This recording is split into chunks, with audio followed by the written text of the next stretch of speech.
This episode of the podcast is brought to you by Keller's Garden Center and Landscaping Services. Are you still cutting your own grass? Are you still trying to get your landscaping to look perfect on your own? That sounds sweaty. That sounds like a lot of work. That sounds like a job for Keller's Garden Center and Landscaping Services. Family owned and operated. Keller's Garden Center and Landscaping Services, located on Kern Street in Exeter near Blue Ribbon Dairy, has the quality and experience to get your yard looking its best. The Garden Center offers plants, trees, sod, mulch, rocks, flowers, topsoil, grass seed, straw bales, and much more, while the Lawn and Landscaping Services offers mowing, trimming, planting, and full landscaping. And also new at Keller's Garden Center is the Zen Chaser Bonsai Studio, offering bonsai trees, supplies, and classes. Visit them on their social media page for more info. Keller's Garden Center and Landscaping Services. Get your free estimate today.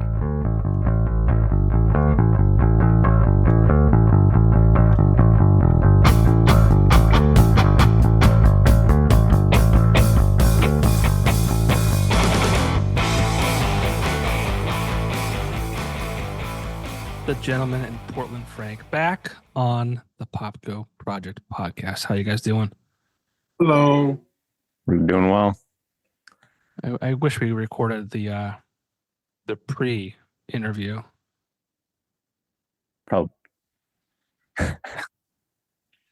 No one can know what we were talking about. It's probably good that we didn't. Very private. Very private. I'll release those at a later date on a platform to be named later. Does the platform have the initials OF? Maybe. Okay. I'm on it, so I just look. I need to make some money, and Johnny's got to pay his gas bill. UGI, man, they're fuckers. Yeah, they're the gas bill. I'm just kidding. If anybody's watching this from UGI, I love you guys. Don't blow my house up. I'm sure I don't pay enough.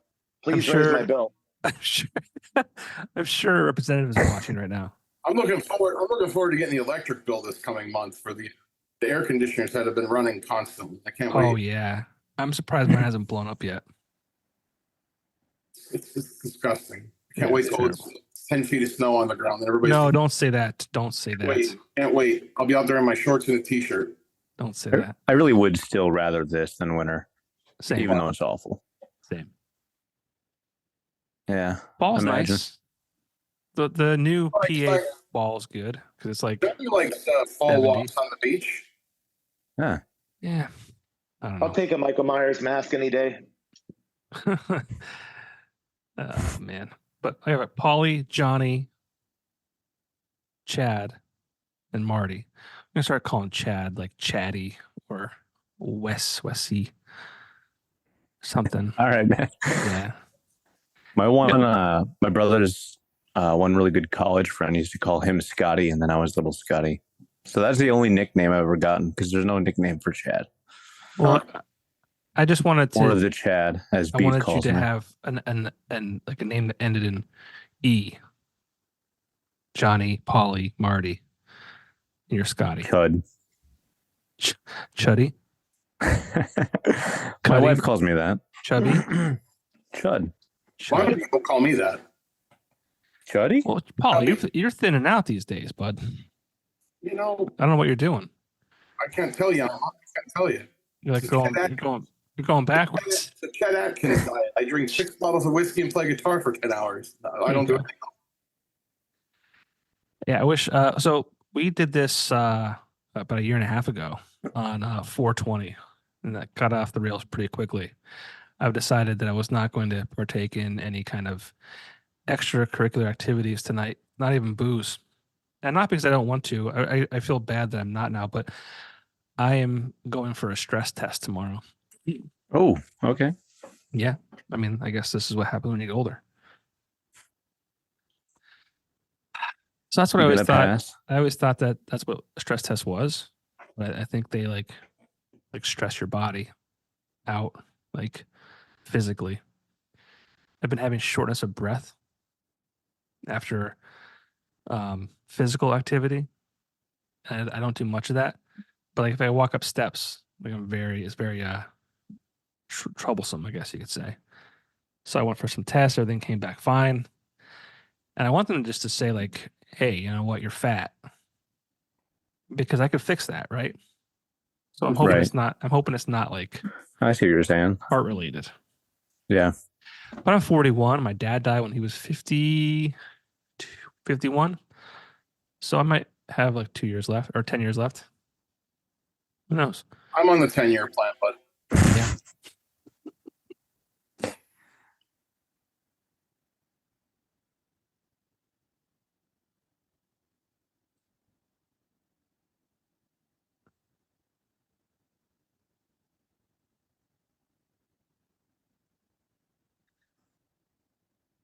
Right. Right. Yeah. Thanks for living, Vinny. So he's that's got my to support all 17 kids he's got. what a guy. 17 known kids. What a guy. I feel like I talk about him every episode. There's a lot. You should have like a sign behind you, like a sponsorship thing. Yeah, I should have like the V spot. You found it.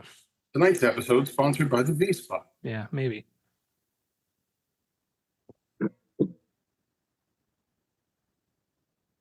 I'm not above that. I'm not above that, but Portland Frank, we've got a new song coming out. And by the time this airs, the song will be available streaming everywhere. And the song is called Buck. Fun thing, some idiot screwed up the release date on the page I was doing, and it's actually out now. Nobody knows that except you. I knew that. I was gonna bring that up. I didn't know if anybody else knew yet. All I ever get is the messages from everybody that it's not on Spotify. It's not on Spotify. So I did it a couple days early, and I figured 5 days should be more than enough time to catch it up to Spotify. But Chad just ruined the whole. Dang, they're on time.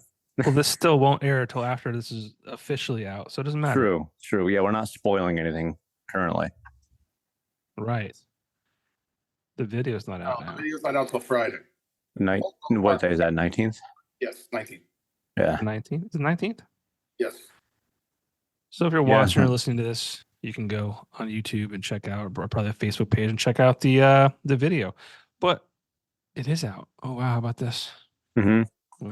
Well, I opened Spotify this morning, and right away, because I follow our band on Spotify, and as soon as I open Spotify, just right there it says "Buck" by Portland Frank, and I'm like, wait.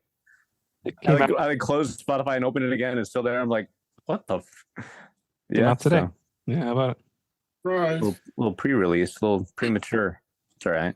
Well, I mean, I've seen the video. I've heard the song, and I feel like this is a little bit different than what we've gotten from Portland Frank so far. Is that a fair assessment?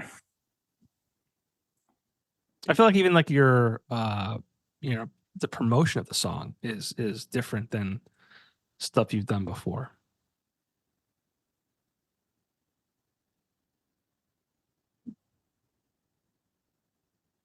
You sound so white right now. We outsourced our media production. Well, how do you outsource to a local company?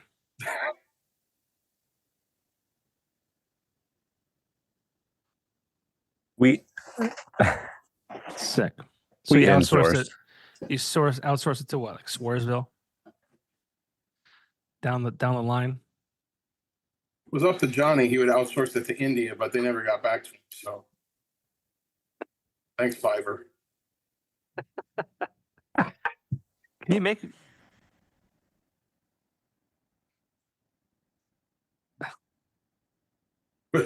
Great song. this send money?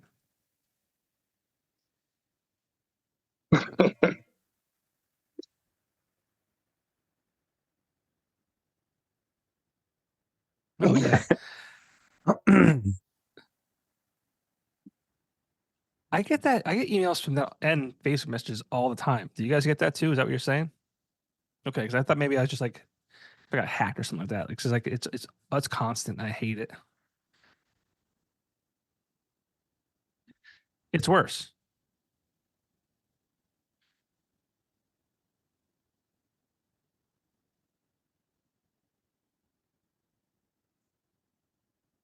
Yeah. But it's interaction that you don't want.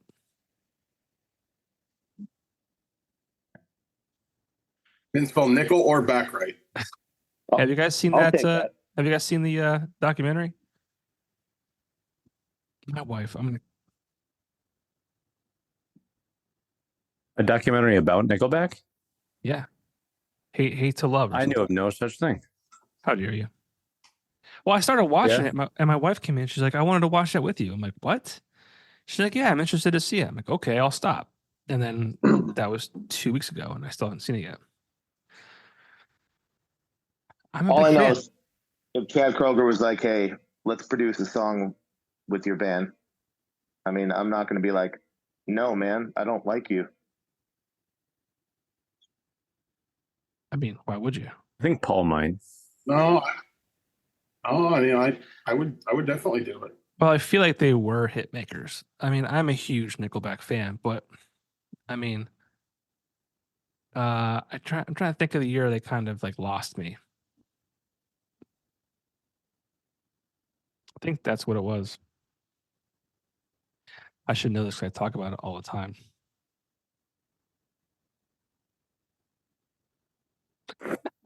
It doesn't get heavier than this. It doesn't get better than this, yeah. Yeah, you're right. It was Dark Horse 2008 because then they came out on Here and Now in 2011. That was terrible, and they never made up for it. I thought a song from Feed the Machine was good. Like, I think the song was called. I don't know if I know a single Nickelback album by name. How dare you?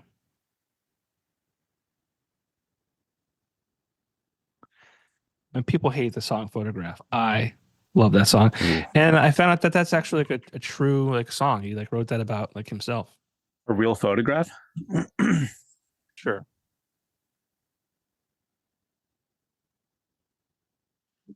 And Chad was, I guess, a menace Thank you. to society. Poodle hair.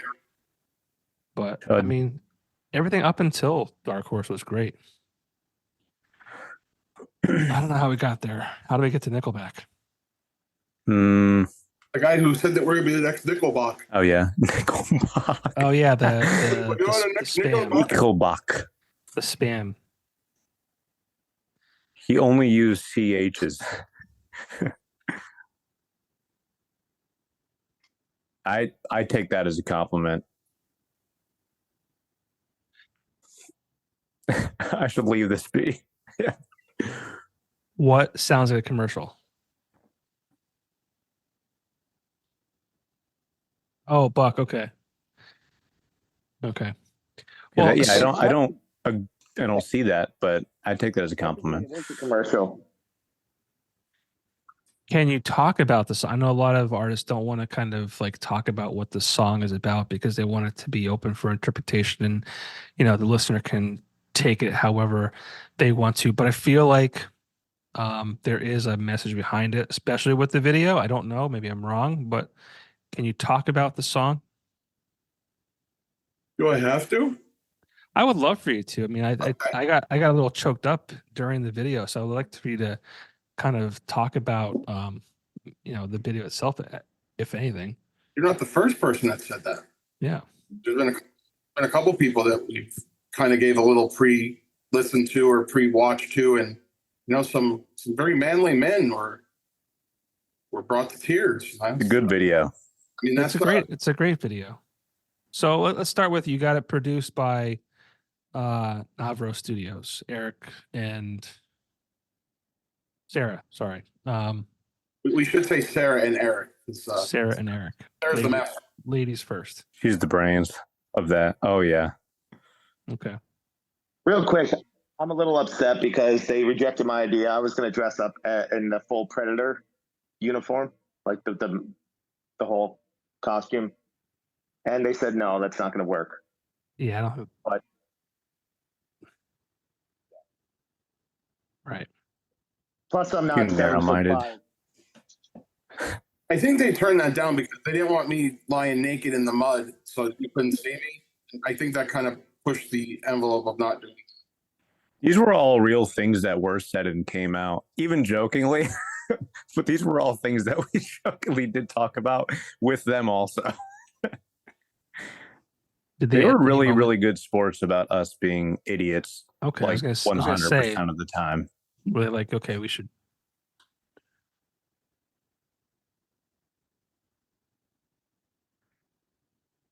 Yeah, and like I think they enjoyed it. Yeah, and like I think they had fun, and it actually is kind of crazy that with us being the way we are for basically the entire process, that we still got that good of a video out of it. I think that says a lot about us, and like a lot about them. Because it was so like the whole time, like when we were screwing off and making all these jokes, like Sarah, you could tell she still just had like this vision that whole time, and then she made it like come to life so well. It was so good. They do have a 1-year-old, so they understand what dealing with a child is like. So True. But that's one. That's one. Can't talk yet though. Child.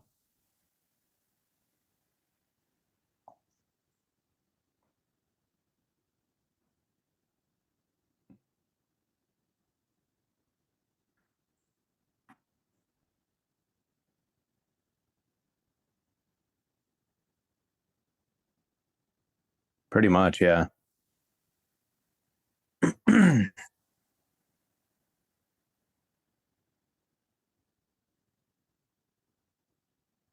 Yeah. Was the song produced there as well, or just the video? Cool. And where was the video done at? It was done. Ooh. The one part of the video was shot at an arts building in Milton, which coincidentally, Johnny, Mr. Popko, do you remember Big Andy's? Way back in the day in Milton, Panacea used to play there a lot. I don't think I ever made it to Big Andy's. Okay, well, there was a bar called Big Andy's. It was in the old bank in Milton.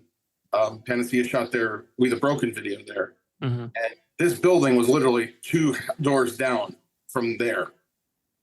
Because when they gave me the address, I'm like, this is on like, I think it's Main Street in Milton. I'm like, there's only a couple buildings on Main Street in Milton. Big Andy's was one of them. I said it's a one-way going the other one way, so it was literally two doors down. I was like, wow, 2 videos in 2 different decades. The same area. That's weird.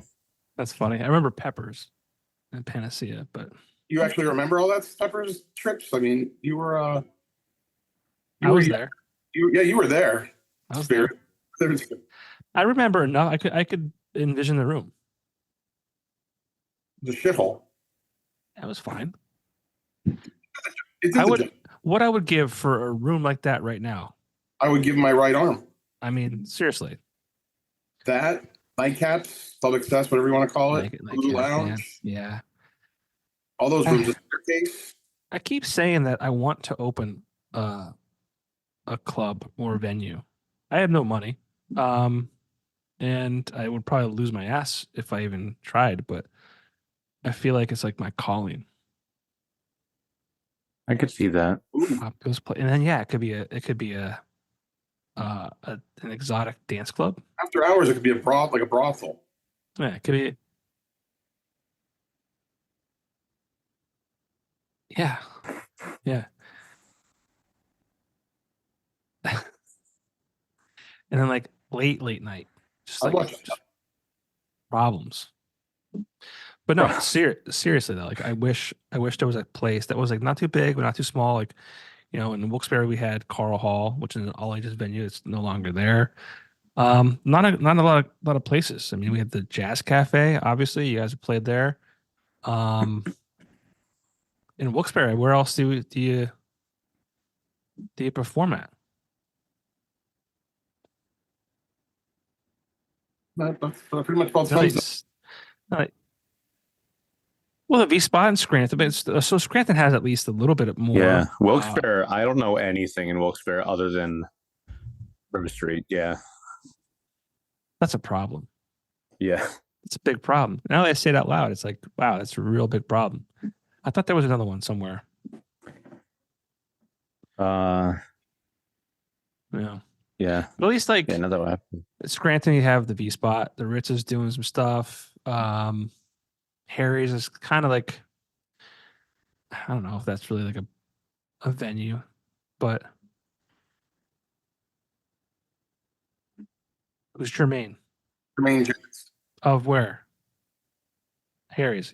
Well, I mean, when I say it's not a I'm gonna call it a venue for music. I think it's a cool spot, right? It's a very cool spot, but I mean, maybe it is. I haven't been in there since it's changed hands. It's the same, but When did it last change hands again? Recently? Like a few years ago. Oh, really? Okay. Yeah, I'm trying to think of what they booked there anymore. They have like big. Did you guys play recently? Okay. Wow.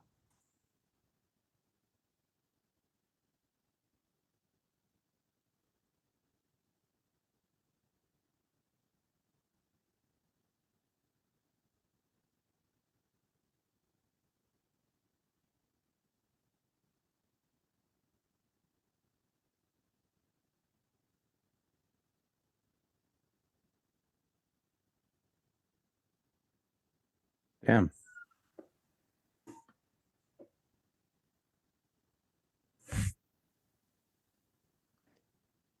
But they're trying. A for effort. Yeah. But yeah, Wilkes-Barre sucks. Yes. Dry as hell. That's terrible. Well, we should fix that. But You got this, man. in any case, video shot downtown Milton, or Milton. Maybe there's not a downtown there. And the other half of it was actually shot at Eric and Sarah's house. Okay. Address will not be disclosed. I know where it is. I'll I find didn't it. actually know. I was not there, I unfortunately. just know you take a left at this thing and a right at this thing, and you're there. So Yeah, I think I passed it when I was going there the first time. But talk about the video itself, if you can. I hope you can, because like I said, I was moved. It moved. you have to be a little more specific about what do you want to talk about the video. Well, I mean, the storyline of it. I mean, is it relative to the song? Because sometimes songs, the video doesn't match the song. Like, I mean, like, talk to me about the song and the video and how it all came together. Well, let's start with the song then. Okay, wherever you want to go. We were just the song's actually about like a couple of years back. My dad wasn't doing very well, and we knew that it wasn't going to be very long before he was not with us anymore. And we were just kind of hanging out in the basement one day, and Johnny came in with the actual riff of the song and just started playing it, just messing around. And he said something, and if I remember, I think he said, we were just joking around, and he said, "Give me wings," because we were always eating chicken wings or something like that. And I thought he said, "Give me strength." And I just kind of ran with it. And I think it took about half hour to finish the whole thing. Yes, no, guys? You were there.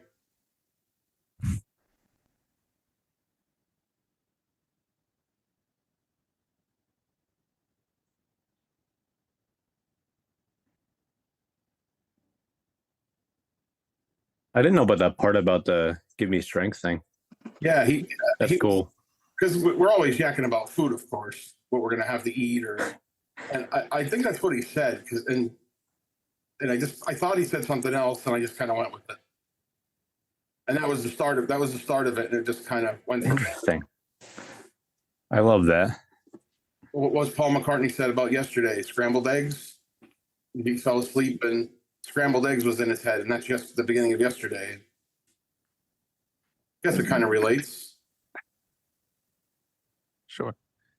Basically, That's what I heard. We're on our way. The Beatles. The hell with Nickelback. Here's the next Beatles.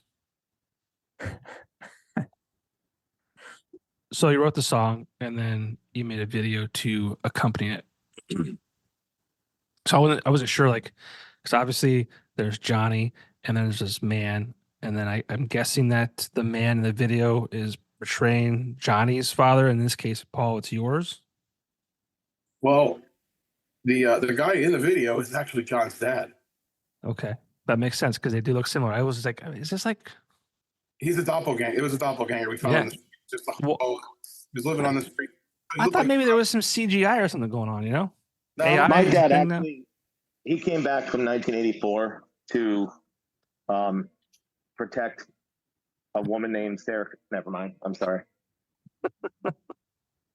I understand. about Don Connor. I understand.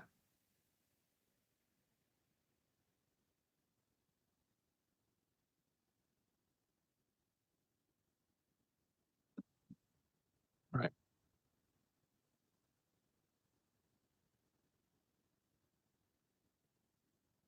If we're being honest, we really have no budget and we couldn't find any other actors. So That's a fair. That's a fair.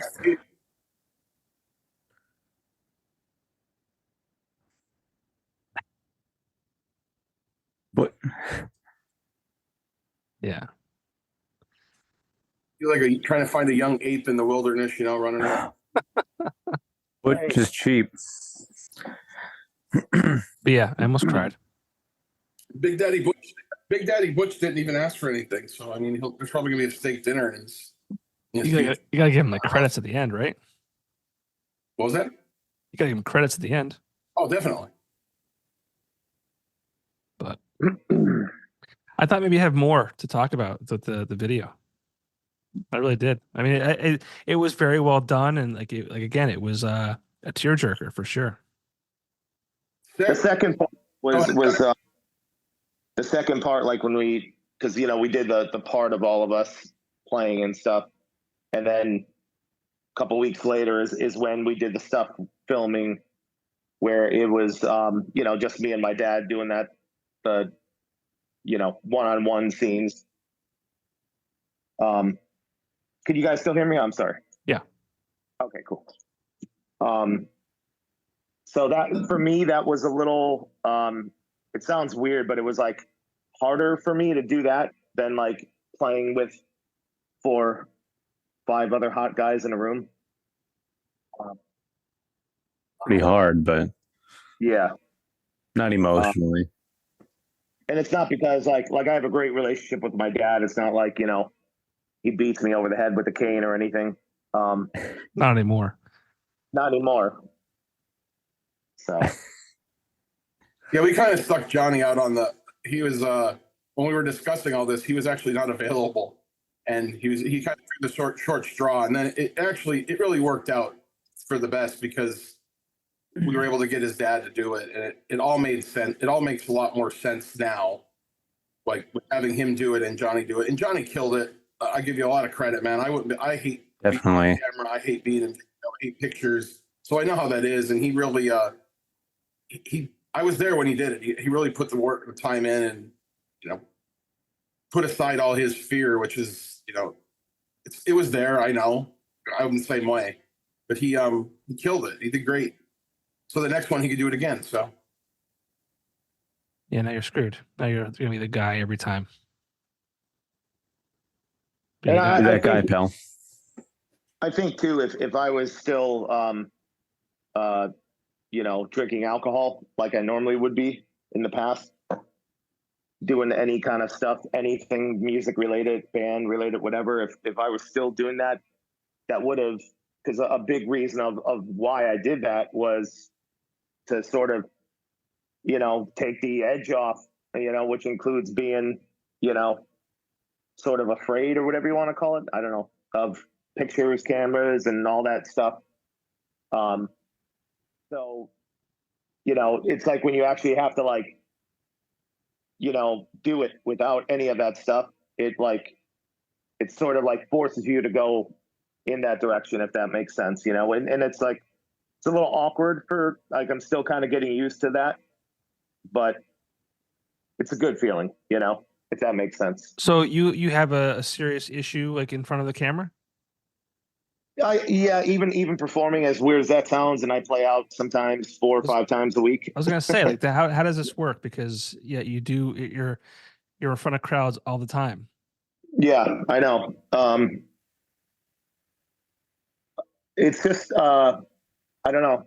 It's weird. Like I think once I'm doing it and I'm like, I get kind of over it. But it's just I think that initial kind of build up into like beforehand. Yeah, right. Yeah.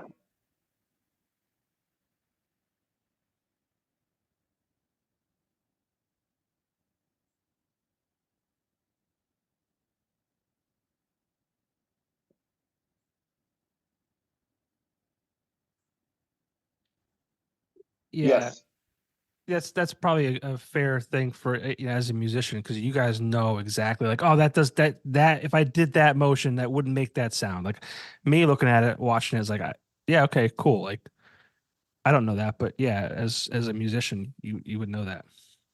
Yeah, and I feel like it's just hard when you're not. I mean, fortunately for me, I'm actually playing the drums, so pretty much like I can get animated because I fully feel and kind of hear what I'm actually doing as if I'm actually doing it live. Whereas like miming guitars, um, yeah, like you're not like in the real moment with the real sound. So like trying to get it to make it look like you're like being authentic or like really like what you'd actually be doing when you're actually on stage has got to be so weird.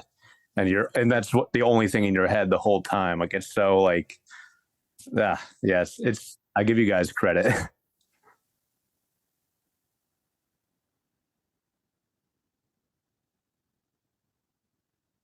Yeah. Yes.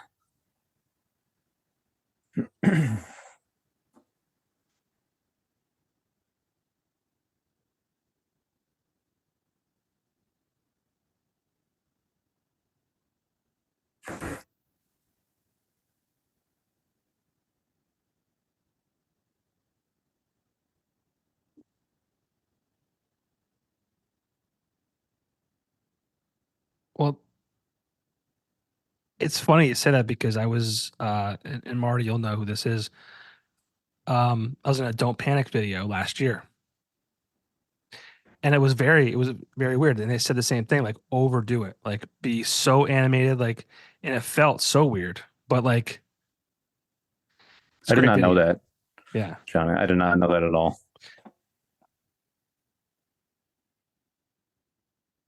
Oh, I wish you were. That's cool. It was a long day, but it turned out so good. Is this the first video for you guys? Like as this band? Like I couldn't remember if you had something else, like a lyric video or some kind of other video for the other songs or not.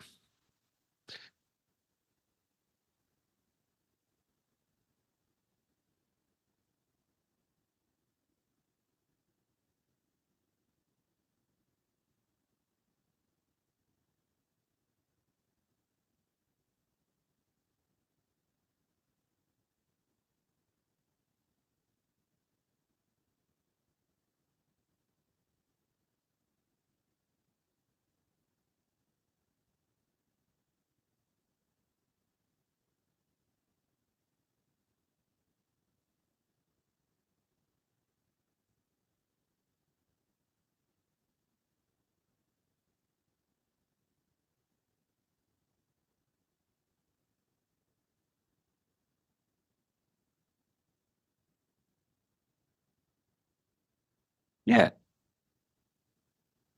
Well, and before I said earlier, like I feel like this is a different, not a different version, but and it kind of goes into what you just said. It feels just a little different, and maybe what I've meant by that and felt by that was, yeah, the songs you put out are great so far, but like, you brought in Nick, is it Nick Van Wyck or Wyke? Ike Van Wyck. Nike Van Wyck. Okay, yes, I knew I screwed that up somehow, and I've known of him when Paulie, you had the song Additive. That's when I was first introduced to him. And that song is probably still to this day my favorite Panacea song. That was Nick's first thing he ever did in Northeastern Pennsylvania. Really? Like the first thing that he was when we were recording that record, we had that song, and Brett's like, "Well, I have Brett Alexander, of course, produced that Panacea record." and he said, I have this guy who plays violin. Would you be interested in, just giving it a shot and seeing what happens? There wasn't like he's definitely doing it. And we're like, yeah, let's try it out. And they actually did it to get him and Nike did it on their own. Like we weren't even there. And he was just like, it just works out with the schedules. He plays a lot, so he's gonna come up and record this. And he sent us the just like the basics. And I'm like, what's going on here? Like, this is really, what is this nonsense? And I just remember I was like, man, the song was cool, and it just took it to the next level. Yeah, impressive.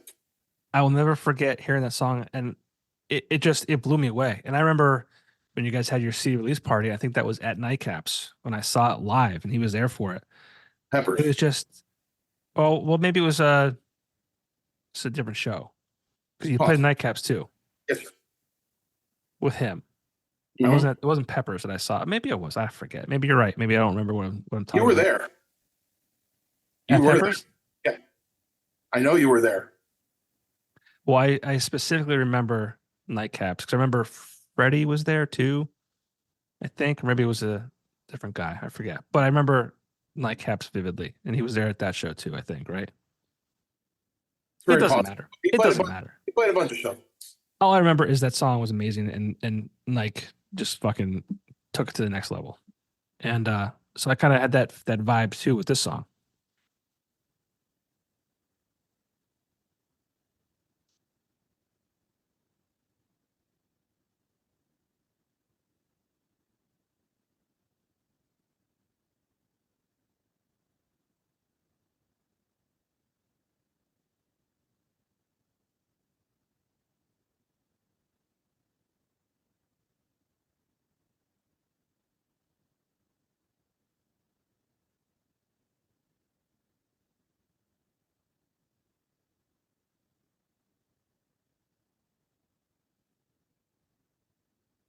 Mm-hmm. And Paulie, did you bring him in for this specifically? Like, did you kind of have that vision? As soon as the song was written and I sent the guys the first demo after they left practice, I already had it in my head that there was going to be strings on it. It's just how it was going to be. That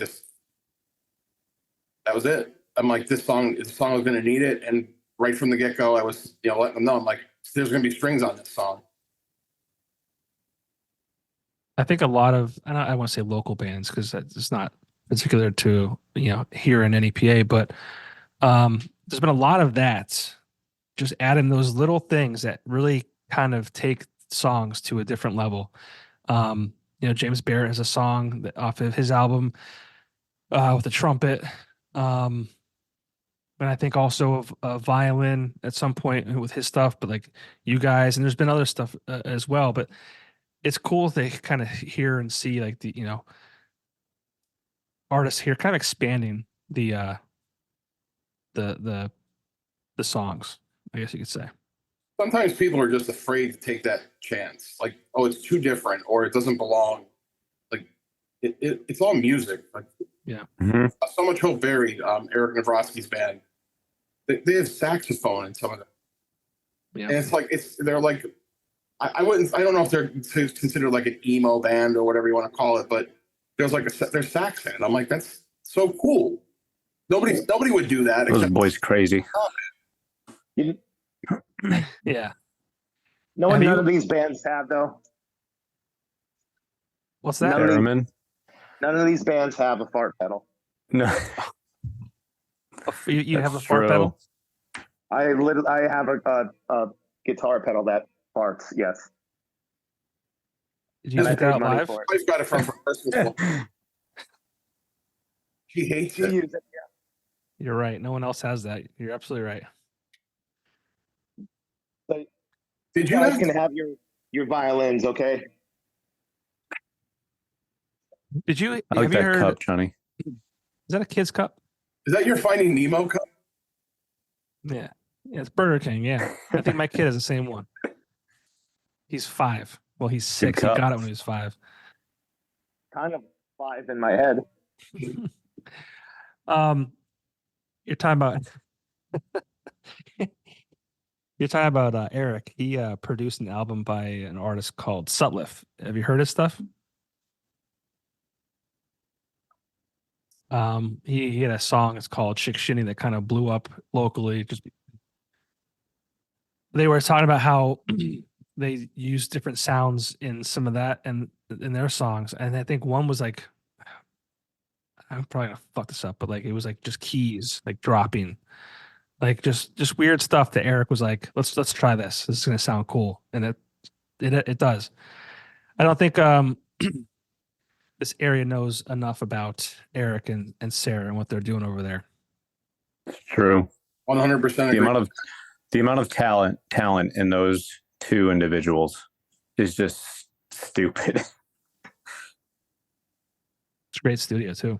And they're such good people. Like, yeah, there's no like trade-offs. Like, they're extremely good at what they do, and they're great people, and they just got it, man. Yeah. What's that like? I don't know. Having it all. Eric is a very easy man to please, by the way, because all he wants is like Burger King croissants with sausage, if I remember. That's all he eats. That's right. I remember him saying that's what he wanted for his birthday. Like a birthday. It was really weird how he would not stop talking about those. Yeah.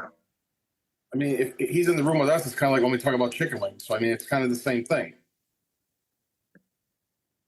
Ollie, when are we going for wings? You say the day, buddy.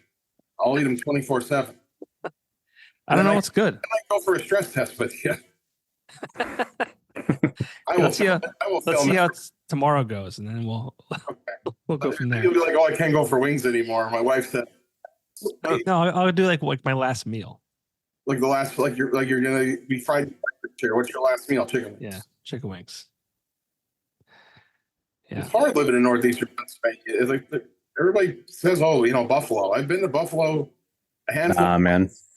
Anchor Bar, nothing. Like they're good. It's cool. It's nostalgic, but we got some good stuff going on around. NEPA wants you to eat not healthy. Well, I think it's so good. Well, they say like all this processed food and shit like that, like it's like addicting. And I think there's something to that because I'm terrible. I can't stop. Why do you think McDonald's is a multi-trillion-dollar company? Yeah. Dr. Now would not be. Big McDonald. Who's the Ron McDonald? Where did that come from? Like, it's like you just attach the word "big" to anything, and then like, it's so funny, dude. What did I see just the other day? I love that. It was big something like, oh shit! It was just like 2 days ago. I saw it. I mean, they just throw big to anything. And like your allergies are bothering you. Like everybody's coming into work talking about allergies. Like, dude, big air. They don't want us to breathe well, man. Big pollen. They're loading pollen into the air. Big pollen. Oh, I wish I could remember what it was. Shit. It was just so random. Like, wow, that's crazy.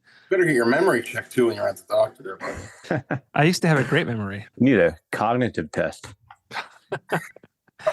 Well, as long as Biden is around, I'm sharp as a tack compared to him. And he's running the world, so, Right. He has the hardest job in the world. He's got to be in bed by 8. He's probably sleeping right now. I mean, if you were 127, I bet he does. What's that, Paul? If you were 127 years old, you'd be in bed at 8 o'clock. Yeah, I don't know what he's doing. I'm like, dude, just hang it up. Hang it up. Dude, he's been asleep for 2 hours now. Yeah, he has. Probably longer. Look at his thumb. Hey, listen. I voted for him, and it's like, what was I doing? But he also wasn't where he is now 4 years ago. That's true. Yeah, that's very true. But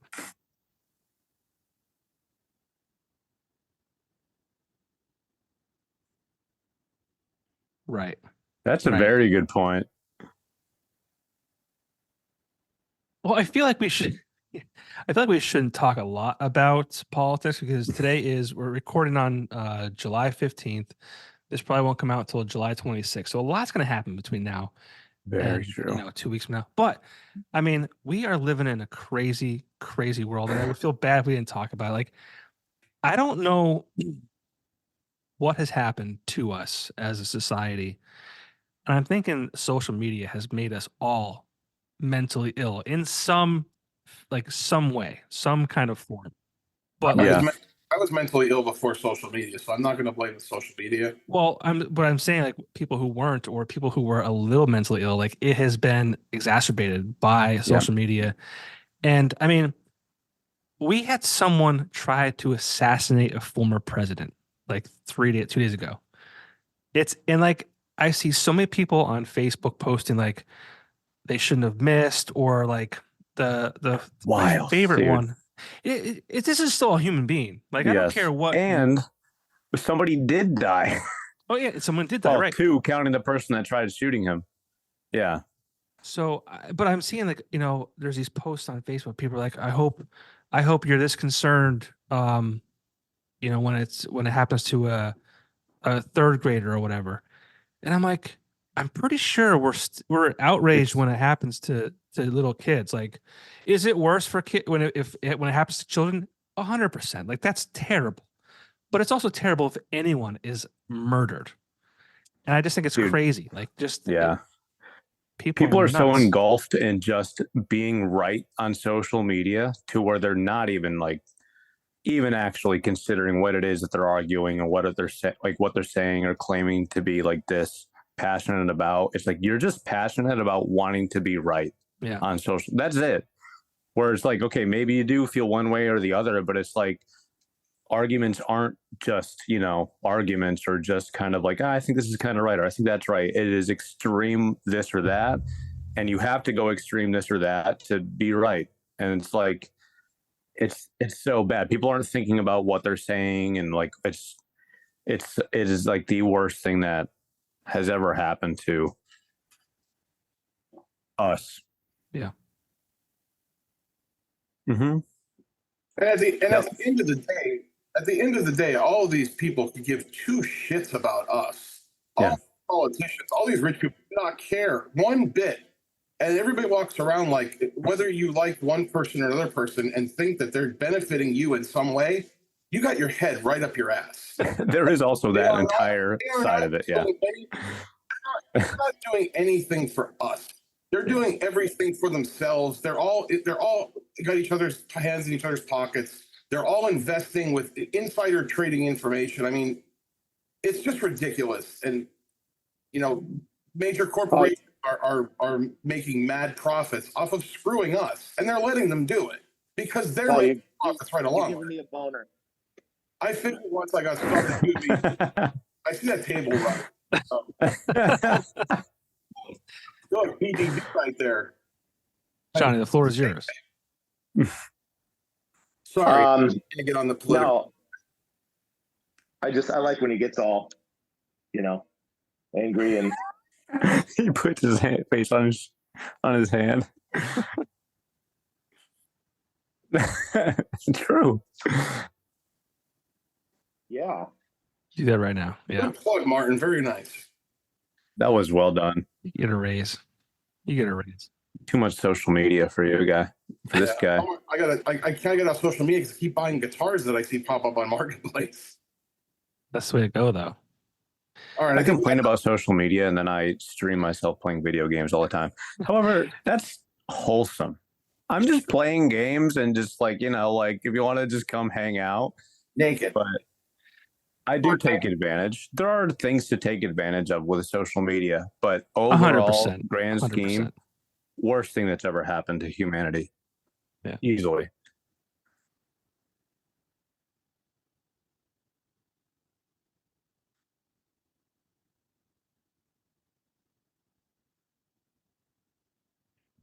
That doesn't sound familiar.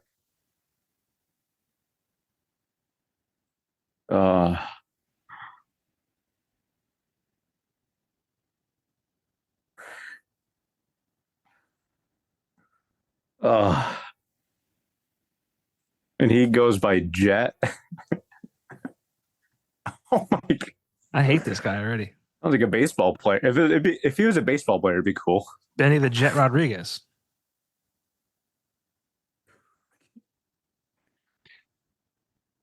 But the problem is, and we're doing it. We're talking about them right now. We're giving I know.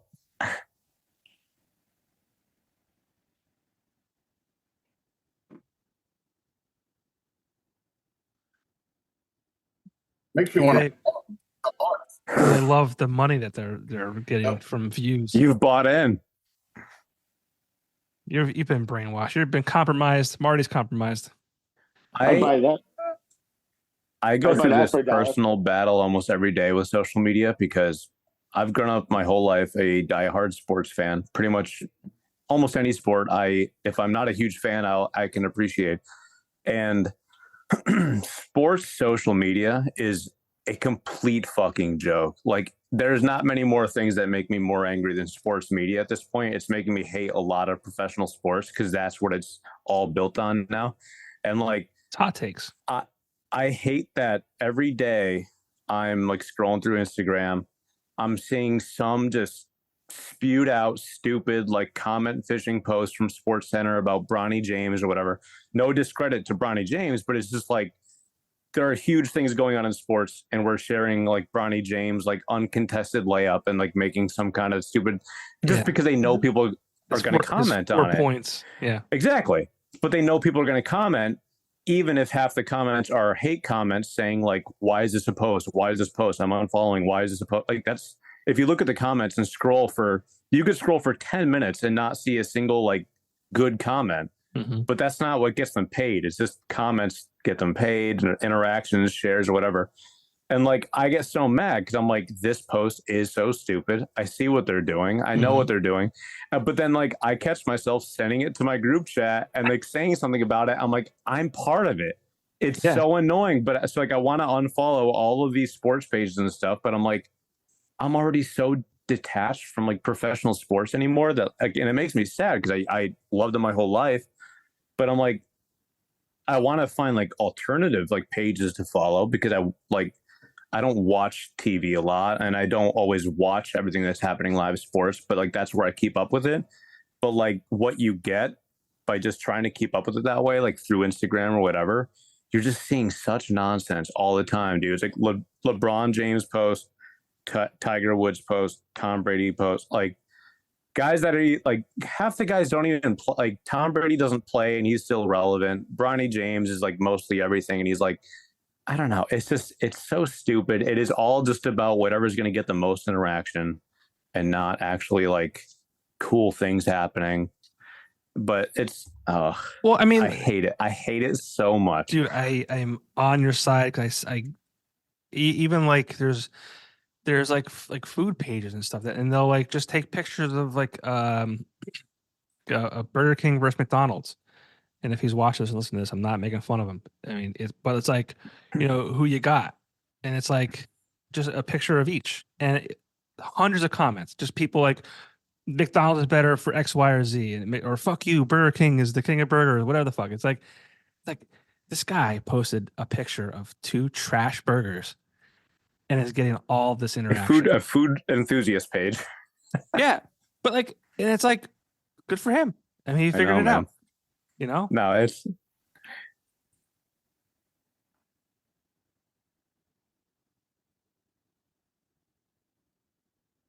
yeah.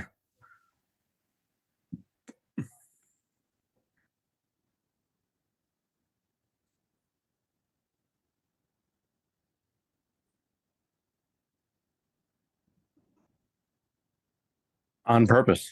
Comment fishing. Yeah, man.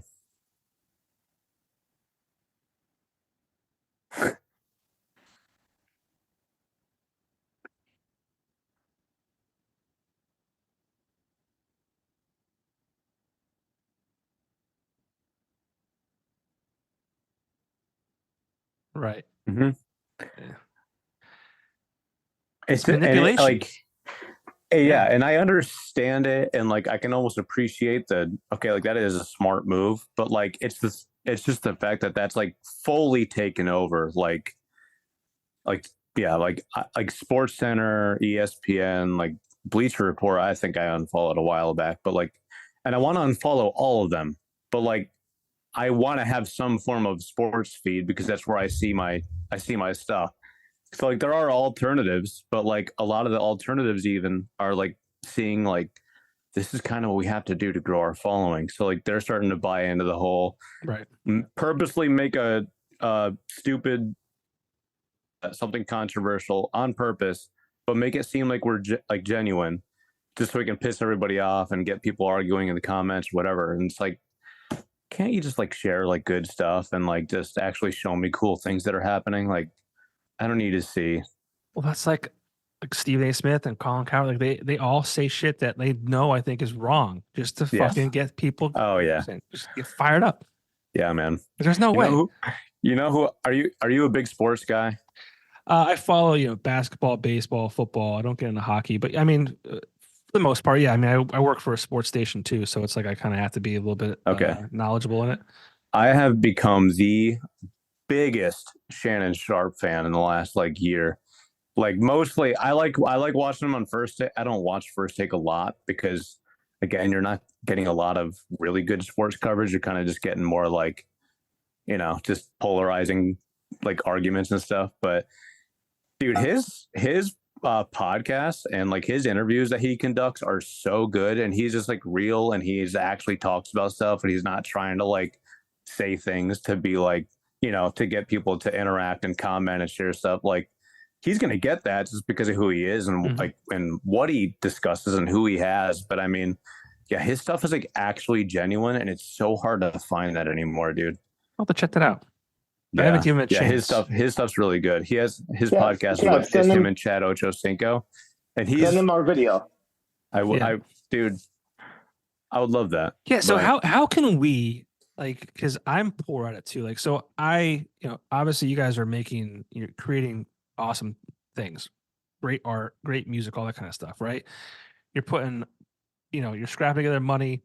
Well, actually, I shouldn't say that because Paul's getting paid buco bucks from the Panacea stream. So Paulie's I made $78 last year. Paulie is funneling all the he's making sure that Portland Frank is running smoothly here. I think 30 wings. Right. So but like, I can't even, like, whenever I get a new follower on Instagram, if I get 5 new followers, I lose 6. I don't know how this is happening. Trying to get followers on YouTube, forget it. And maybe I just don't have good content. That's probably what it is. But it's like we do it. I think it's genuine. We do it because we like it. We do it because we're passionate about it. But it's not going anywhere. So what do we start doing? Hot takes.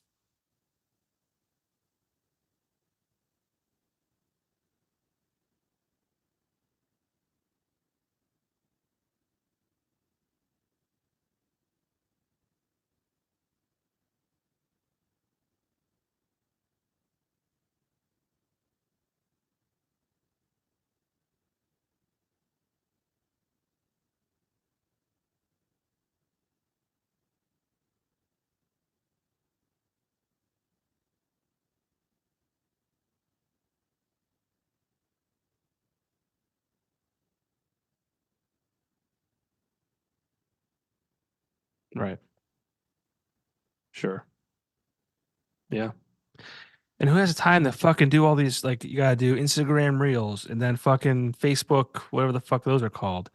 Then YouTube Shorts. It's like, what the fuck? What the fuck? And of course, they can't all have the same fucking length requirements. You could do a minute and a half on Instagram, but only a minute on fucking Facebook. I don't even know what YouTube is. Why can't they make it all universal?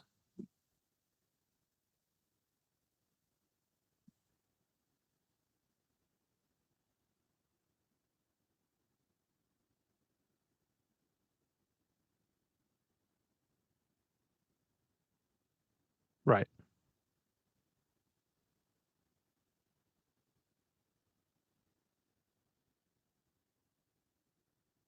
Exactly. Yep.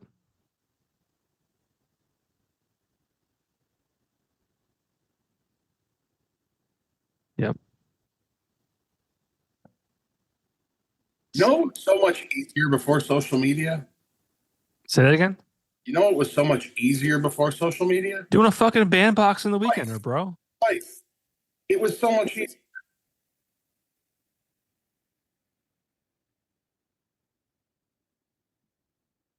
Yeah, I mean, it's still the same kind of premise of like, you put your content out there, nobody listens to it, nobody plays it.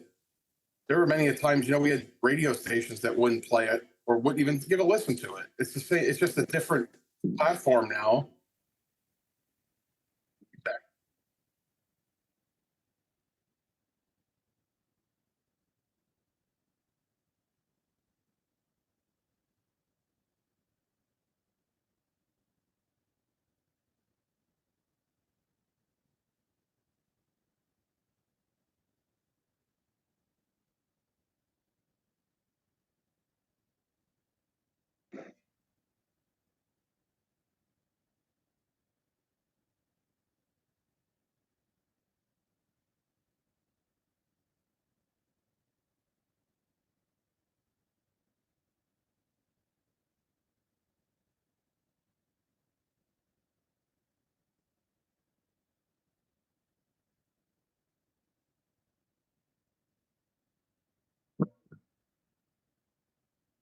Yeah. Yeah, the more genuine you want to be, the harder it gets, and that's what people don't like. Well, I don't even know how.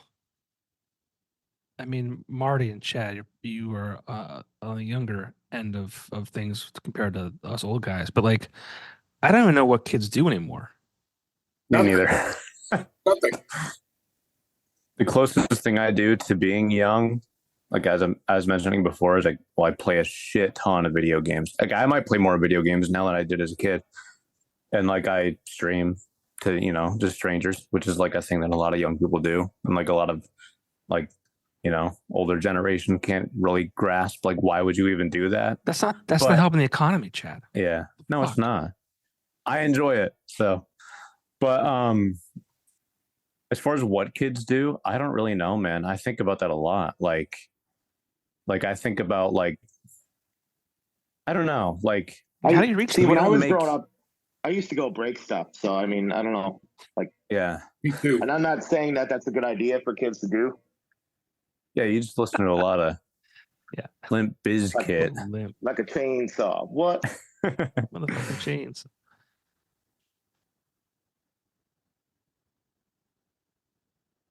Brain rot. Skibbity toilet. Riz Sigma.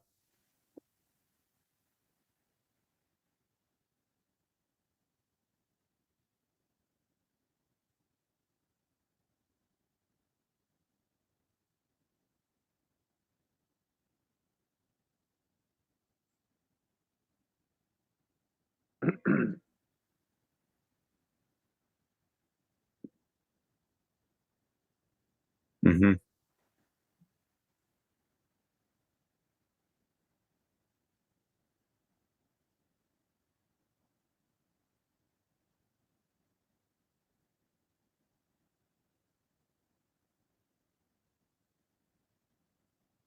Mm-hmm. Thankfully, they are super good too.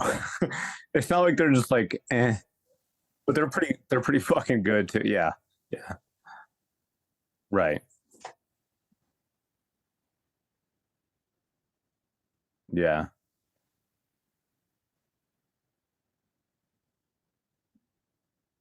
Yeah.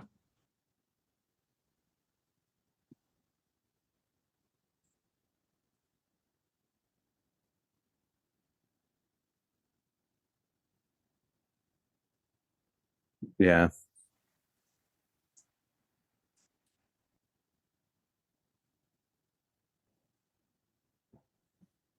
It requires too much attention. Or they'll watch it to be like, okay, that was really well done, and I almost cried. Next. Yeah. Yeah, it's keeping that attention like after the fact.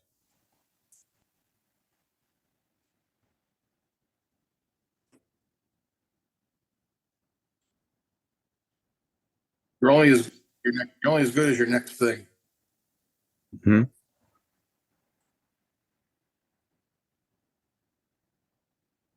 So what's next for Portland Frank? You're gonna drop the song when this comes out. The song will be out. The video will be out. Like, I mean, have you guys played a show this year yet? I mean, Played a bunch of shows this year. Yeah. Okay. Yeah. All right. Well, hey, listen. Whoa. I'm just asking.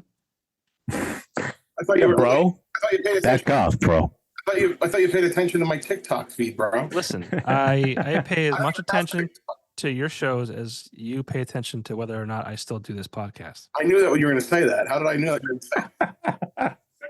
You know what? As I sent that message, I didn't really mean it like that because I know you were still doing it. I just didn't know how often you were doing it because you got your new gig and that. I should have been more clear, but I smoke a lot of dope, so it just comes out as it comes out, and you have to. Mm-hmm. Mm-hmm. No, you're still doing that podcast? Oh, let me read the text from Polly. Hey, bro, are you still doing that shitty podcast? I don't think it's a shitty podcast. It did. It might have. It didn't. It didn't. But yeah.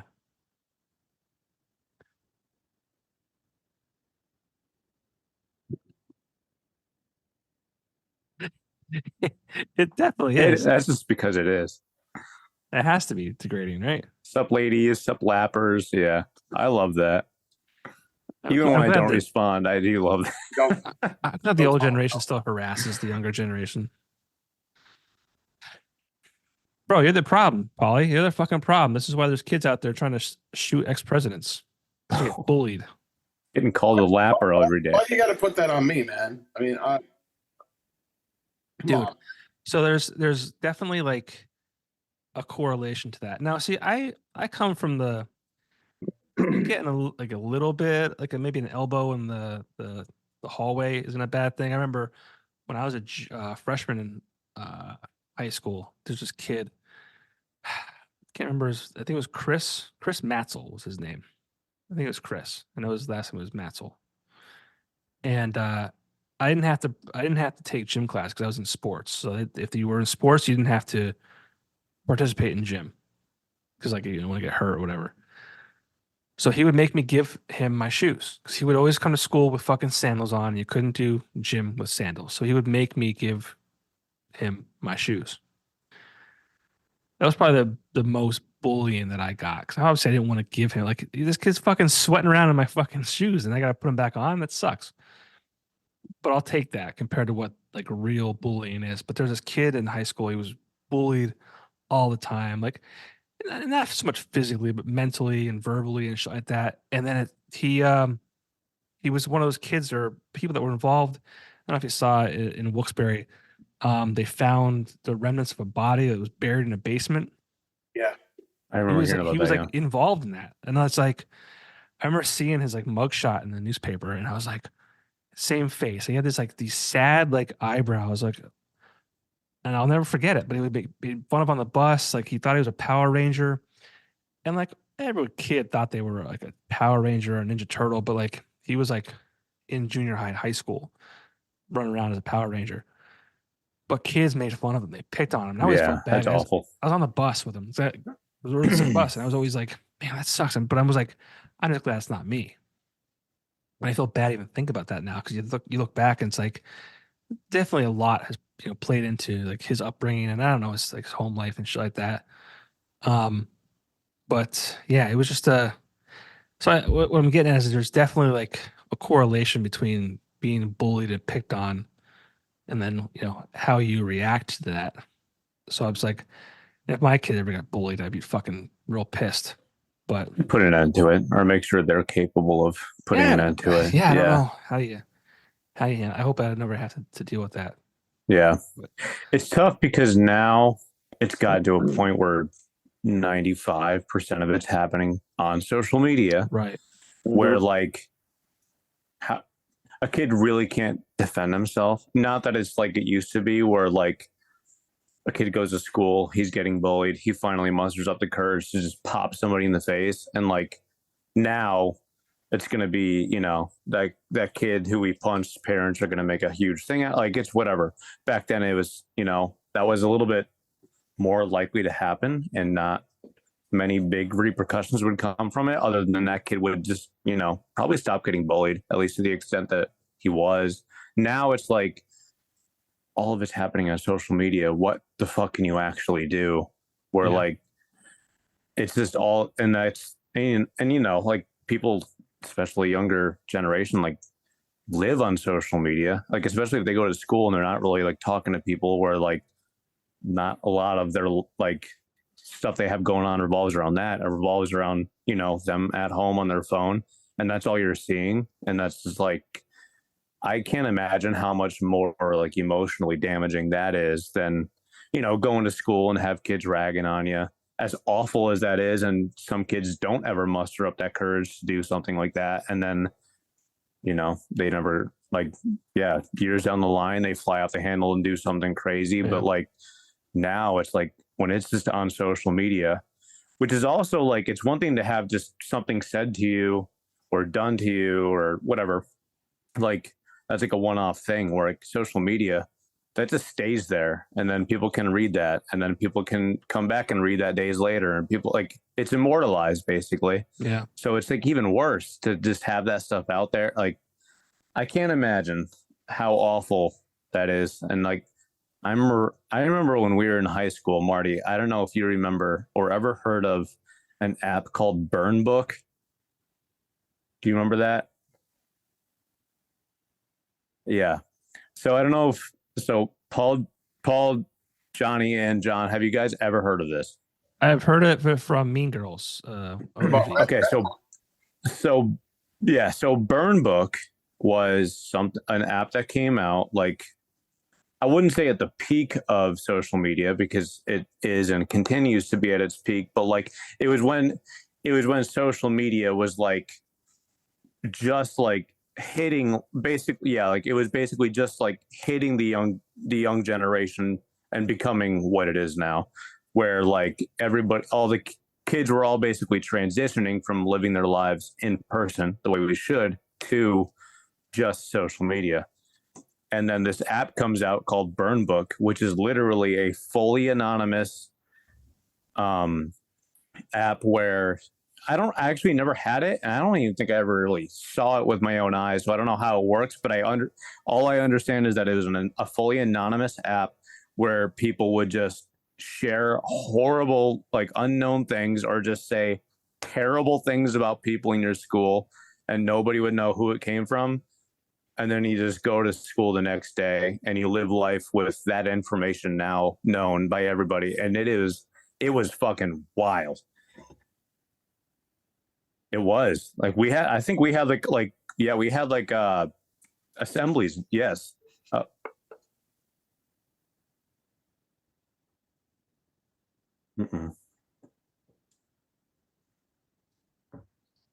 Yeah, so and so has this, or so and so's parents do this, and I'm like, dude, yeah. Yeah. Yep. Yeah. We used to write things on the bathroom wall. Yeah. Johnny Popko sucks Mr. Smith's asshole or something like that. Like, and then you just put on the bathroom wall. But the thing about, like, my guy's 17 years old, and it never leaves them. They come home with it, and they got to deal with it at home too. Like back in the day, somebody was bothering you, either step up or whatever, and you get your ass kicked, and they're your friends after that. They're like, oh, at least you stood up to me. Now it follows you home, and it's like it's there 24/7. That's the real issue, not. I found it best no to escape. just lie down and play dead, just like Rick. like a bear's grab hold. Yeah. Yeah. It's just that there's no escape now. So like, it just, it goes to a whole new level. And it's like, there's no just telling a kid like, hey man, don't let it bother you. I know. Because when that's the only thing you have going on, like, like, I don't know. I don't know what you do. It's even like weird as a parent, because you'll see other parents like doing a million things with their kids. And you're like, am I doing enough with my kids? Like, am I taking my kids to enough places on the weekends? Like, if you're asking that question, yes.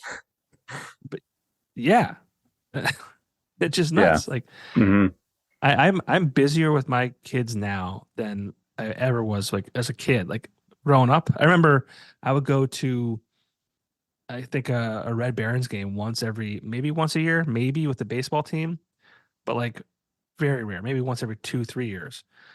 Knoebels was once a year. I think my kid's been to Knoebels more times in his life as a 6-year-old kid than I have been in my entire life. Like, it's just nuts.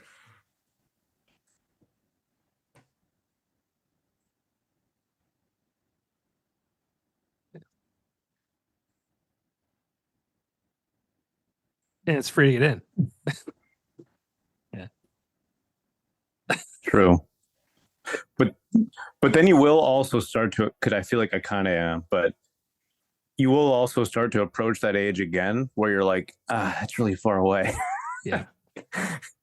Yeah. It's like, I only say that because I just drove by, I don't remember where I was going or what for, but I just drove by that direction where I'm like, oh, that's where Knoebels is. And I was like, oh, that's kind of out here. But it's Are you serious? That's so crazy. not happening, dude. Marty, real quick. I'm tired of your like lowball shitty tips, okay, Martin? Could you, start tipping me some real money for once? On that, start spitting in your coffee.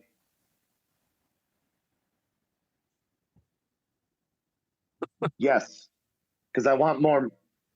I want more money. he wants you to see the smile on his face as he brings it to you. I get DoorDashers don't like Not knowingly. Actually, the Pizza Hut guy doesn't like coming to my house because of my dog. Because the one day we went down there, he scared the shit out of him. Mace? No. Yeah, Mace. Can't see where he's going. No, big guy. He just barked, and the guy like dropped the pizza and like stopped. Then when we call for pizza, they're like, "Oh, your house with big dog. We not deliver there." Where are you ordering pizza from? Pizza Hut. Why do they sound like that? Listen, do you know who owns the Pizza Huts now? No. Same guys that own the 7-Eleven, bro. Okay. Check it out sometime. Make a call. You'll see. They make delicious pizza. I can't deny it. Pizza Hut or Domino's? Pizza Hut. Oh, I see. I was just gonna say on that note, Pizza Hut way better than Domino's, and I wish Pizza Hut was more popular. Well, Dude, every item, desserts or meals, every item on Domino's menu tastes exactly the fucking same, dude. I don't care. It just has more or less red sauce on it, or on the side. That's all it is. At this point, yeah, dude. I wish the roles were switched. I wish Pizza Hut was where Domino's is.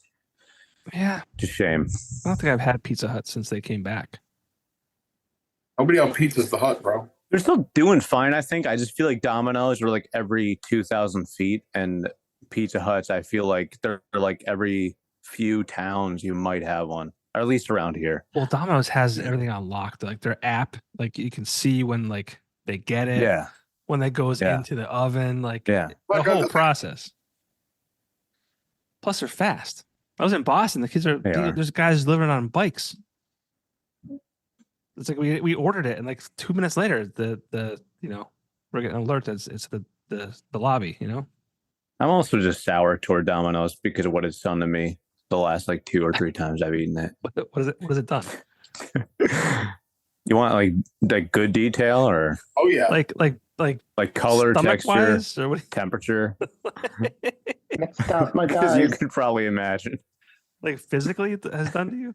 Physically, yeah. Like shortly after, and like most food, anything like doesn't really bother me. Like I have a tough ass stomach, but Domino's and Denny's, those are the only 2. And Sheetz is like sometimes the D gets you. Yeah. That D just messes up my guts. What? Yeah. What I hate. Big Convenience just doesn't like me. Big Denny's. Big sausage pizza. Big Convenience. Gotta stop it. Want me to die? I hate when restaurants don't have the ability to order online. Like I have no problem going to pick it up. But the last thing I want to do is call your restaurant or bar or whatever it might be and have to yell over the phone. It always happens. It's hard, Grandpa, isn't it? Well, no, because you're like, hey, I want to get like, Not like hello, my are you mother. there? Are you there? It's like, yeah, I'm here. Can I take a order? What do you want? Takeout? Yes, takeout. And it's like, can I get one large pizza? Say that again. It's really loud here. It's terrible. I hate Yeah. it. Get off my lawn! Get off my lawn! Dude, I want to take out from a place that's down the road from me. I won't even give a name, but like, it sounded like it was like 11 o'clock on a Saturday night, like party. And I got there and there was like 4 people there and the music is just fucking blasting. Okay, I was gonna say, I think it's a soundboard. I think they just do that because I know if I hang up the phone and drive there, they're just gonna be like standing there looking at their phone behind the register. No, there was like nobody there, but the fucking music was just blasting. I'm like, what the fuck? So I went there, ordered, and then stood there and waited for it to get done. I'm like, I could have just had it ready to go, but I hung up the phone. I'm like, I'm not I'm not gonna yell across the phone to the people. All this said, I haven't had Domino's in forever, and I would eat it if presented. Paulie, send him a Domino's order to his house right now. I don't have any money. I bought too many guitars this week, so I kind of tapped out. I had a turkey sandwich on low-calorie bread tonight. That's how bad things are getting. the 647 or whatever. Dude, I have one drum kit and one set of cymbals. Guitars are different. I'm glad. Yeah, I'm glad that I play drums, but also like, I don't know. Oh, I don't really have the space to have many more drum kits, but I feel like even if or when I do, I don't know. I feel like that extra money that I would be spending on that goes, I don't know. I use it towards something else. Guitars, I think, are different because you can just like easily pick up a different guitar. Well, no, I think you can just like easily pick up and play this guitar and then set that one down and play this one. Or like you can buy one and then you can like play it. Whereas like you buy a new drum kit, it's like, okay, where am I going to set it up? Oh, I have that one set up. So I have to tear that one down and then set this one up. And then I also had to buy heads for it. And then I also have to find time to play it that I'm not being an asshole. And like, I don't know. I feel like drums are just, I'm lucky that you're not really as susceptible to buy. But I do know people that do have like a shit ton of like snares at least, or just like a bunch of kits or cymbals or whatever. I'm very bare bones with my stuff. Well, consider yourself lucky. Yeah, until something breaks and I don't have another one. Domino's pizzas. But I insulted you guys and questioned your show playing ability and how many times you played out this year. So I'm glad you're still playing and that you played shows this year. Thanks, man. We're going to what's coming up? Doing the shitty podcast too. Yeah, I know. What's coming up? I'm gonna release this shitty episode in a couple weeks. A show on Sunday that Marty just reminded me about. It'll be over by then. Yeah.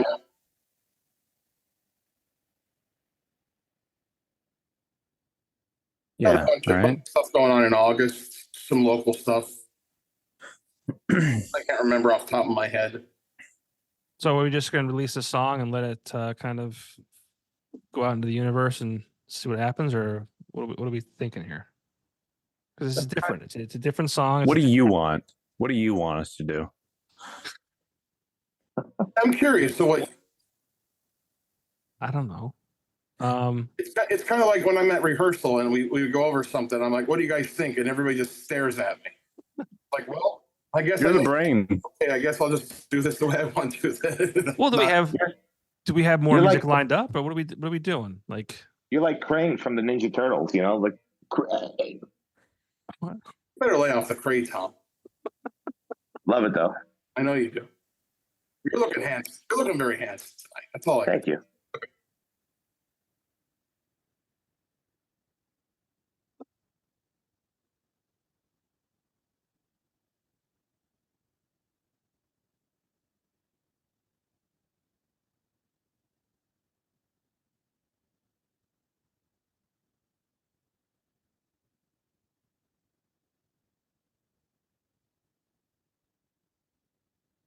Well, that's what I want to hear. That's what I want. I want this new song to come out, it be well received, and then know there's more on the way. Because I don't like that. That's why I thought I'm like, maybe they haven't played a show this year. Maybe they've been busy. If somebody just got with back from vacation, if somebody with a big duffel bag of money comes up to us, we'll be right back at it again. Well, don't you have that pallet money? Are you like? We have the OF money. I do. Yeah. Johnny also Pallet. has an addiction to buying bass amps too. So every time I get a message from him, it's like, "Hey, I just picked this up," and it's like, "Well, dude, you got like 9 bass amps now in a week." I do. Johnny also has like 17 fart pedals. Yeah, I want to hear this. They are not cheap. Hook it up, Johnny. So Johnny's gonna have Go direct into the computer or your phone. Direct into your phone. Johnny will be receiving divorce papers in the mail very soon due to the fart pedals. I can't talk about it all, but there is a storage facility which I rent that has additional pedals. And a cot just in case. He has a pedal unit. He has a second home. A fart pedal unit. He has a second home just when the big divorce comes. Mm-hmm. To live in the storage unit. I've heard about people living in storage units before. And then they like get busted because that's like not legal.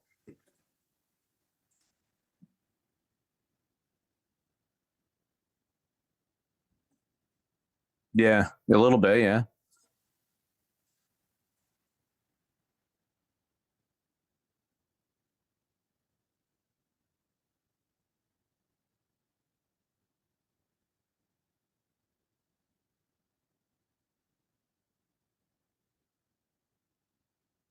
Yeah, he's probably written 3 albums, so.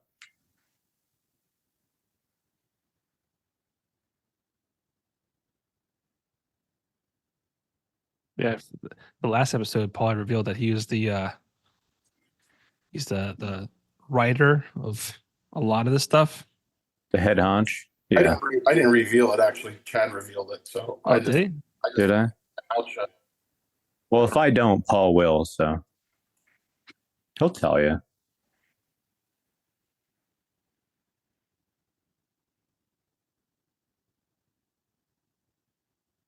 Yeah.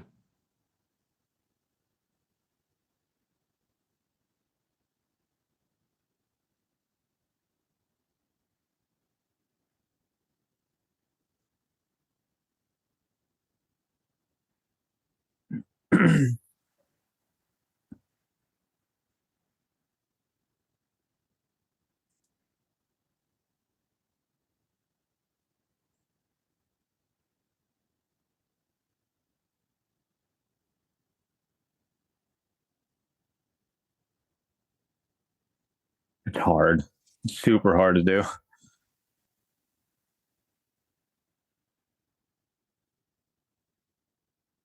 I struggle with it a lot. Well, you do it well. You're like Johnny. He gets nervous about being on stage, but goes on stage. Do you remember the Mohegan Sun Panacea reunion thing we kind of did? Johnny actually played with us. You were there, Mr. That Pop. was like almost like what, 4 years, almost to the date. So that was the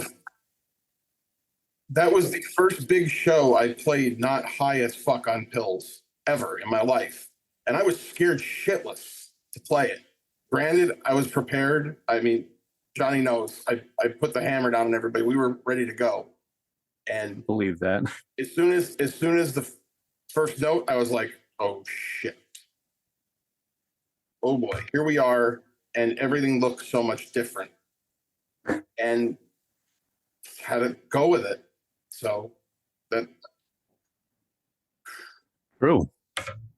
Hold on, I got my pen here. So you guys, you old guys, Paulie and Johnny, like you guys kind of mentioned, Johnny, you said you kind of masked performances with alcohol or whatever, and Paulie, you just kind of said that it was the first show you played not high on pills. Like, what kind of brought that about? Is it just getting old and figuring out like, you're not going to live forever and kind of get on the straight and narrow, or what? What happened? Paul, do you want to answer? Or? Yeah, I'm honestly, I should be dead. I should be dead with the amount of things I was doing. And I guess I just kind of got scared straight. You know, you dump enough hot soup on yourself, passing out at home, having dinner with your family, then you realize, like, you know, I better do something different. And at the time, Pennsylvania, because we suck, took so long to get medical marijuana into the mainstream. When I finally got it in my head, like, I need to do something different. I'm like, well, I should try this because it's a plant. It grows on the earth. This other stuff they're giving me is, you know, high test heroin, basically. Yeah, manufactured. And it was an eye opener. And it took me about 6 or 8 months of just cold turkey. Like, I just stopped. I'm like, I'm done. I'm fed up. Anybody who knows me knows I'm pretty. When I make my mind up and I'm decisive about something, I just do it. And I don't give a shit what the outcome is. I'm just going to do it, and that's it. And at that point, I was like, well, I really don't want to die yet. I know I'm going to die eventually, but I don't want to die right now. I don't want to die at 30 some years old from this. You know, I had a lot to look forward to. You know, I got the kid to watch grow up, and, you know, different things in life. And it was just time. It was just really time. And over that time, like, I didn't really write any music from the time, like, there was a short time after Panacea stopped playing to now that I didn't really do any writing. It was just kind of like, well, I really didn't want to get involved in it. I just kind of just backed off a lot, because that was part of the reason why, you know, I did a lot of it. It was, you know, a lot of the things we did and played a lot, and you had to keep moving, and, you know, your back hurts. It's not going to stop. Like, the show's not going to stop. You got to keep going. And 2 leads to 4, 4 leads to 8, 8 leads to 10, and then 10 leads to, you know, 15 pills a night, and then drink a whole bunch of booze with it too. So yeah, it just got to the point where it's like, I got to stop this. And, you know, Johnny kind of saw a little bit of it back in the day. I mean, we were both off the chain. We both did stupid shit together. We drank a lot of $2 martinis together. So ain't nothing wrong with that. No, nothing wrong with it if you don't spend $200 worth. So, you know, there was no like, oh, I could just have a drink and that's it, or I could just take this and be done. Yeah. Like, I could have 47 of them, and 47 is good, then 48 is kind of amazing. So, I mean, that's my self-help speech for the day. I don't think I knew it. I don't think I knew any of that. Don't do drugs, kids. They're no good for you. But these were prescribed drugs. Excuse me? But these were prescribed drugs. Yeah, they're prescribed, but you get to a point that it's I'm not saying it's okay. Yeah, because they don't give you enough. Right. Then you go use your own vices to get more. Right. And you're still getting your prescribed whatever it is, and you're still adding on top of it. And then you find other things that you could add on top of that too that enhance the whole thing, and it just spirals out of control very, very quickly. And look, honest to God, I should be dead. Should be in the ground, and I'm happy I'm not. And yeah, that's my self-help awareness for today. I'm happy too. Public service announcement. Damn. Like, I look back at obviously Panacea was a big part of my life, and a lot of things that were done were pretty special, and I miss them because I didn't know what was going on. Like, I was there, I played the shows, I could remember the show. I didn't suck it in though. Like, I didn't get to be like, oh man, we did a lot of cool stuff, a lot of cool things that any musician would die to do. I mean, we didn't get a national deal. We didn't go on a world tour. Any musician that's starting out or has been in the game a while would die to do anything that we did. They would I know I would, if I was in another person's shoes and saw this going on with these guys, I'd be like, man, I want that. And kind of missed out on a lot. I missed out on, like, enjoying the moment. That ties into doing all this hard work, and, you know, all the, like, now social media, you put all this time in the social media and do all this stuff. But back then, you had to go do the work. Like, you had to go play all these shows. I mean, a lot. We played a lot. Mm-hmm. And a lot of promotion and a lot of money. I mean, each one of our records was like $10,000 or $15,000 to do. And we did that by taking the money that we earned from playing. We didn't have, you GoFundMe and, send me money. We went out and worked for it. I mean, and I know that's a thing now, and everybody's like, send me GoFundMe, and everybody will send you $5 or whatever. I get it. It's just another outlet of, getting to where you want to go. And you could offer them things like, I'll send you a signed record or this and that. But we were, mud and mortar. We went out and did the work, and there's a lot of stuff that I kind of regret not being more in the moment at the time, instead of being like, well, I'm high as hell and I got to do this. So it's just, that's my regret is, I missed a lot. I was there, but I still missed it. Yeah. Yeah. You guys did a lot of cool stuff. I was there for some of it. We took bus trips down to Philly and shit. And like I always tell these guys, Buck is a prime example of like a song that's just really good and it's well done. And we took a chance with putting all these string arrangement on it. And if somebody remembers it 10 years from now, one person, I'm happy. I'm like more than happy. If nobody remembers it, then fine. That's okay. But people still talk about Additive like you did, or We the Broken, or this song or that song. And it's almost, we're going on 15 years probably. Next year, Anodyne will be 20 years old. Wow. Yeah, dude. First Panacea record. And people still talk about those. And it blows my mind, because I would never thought that people would talk about it now. Because they're still bring it up like, oh, you were in Panacea. I love that song, blah, blah, blah. And I'm like, oh, you actually remember that? Or if you're in Berwick or in Bloomsburg, where we were based a lot, and you're at a mini mart, people still drive by in a car and it's blasted. I'm like, damn. Yeah. That's pretty neat. That's pretty cool. Like, I mean, I remember we did that. We rode with you guys to Corkscrews. Yep. Me and T. Stein. The Ficus. Yeah. And there was, we were waiting in the Weekender office. There was a chair, and it had like from our, me and Damien had a costume for our Halloween costume party, and it was like a blue, whatever the hell. And you sat in it, waiting for the bus or whatever.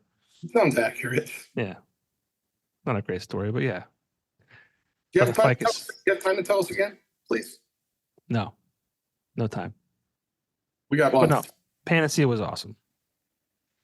It was a good time. And I mean, I just had done a radio show with Alan Stout last week, where he kind of took me on a trip down memory lane, which Alan is very good at, because he remembers everything.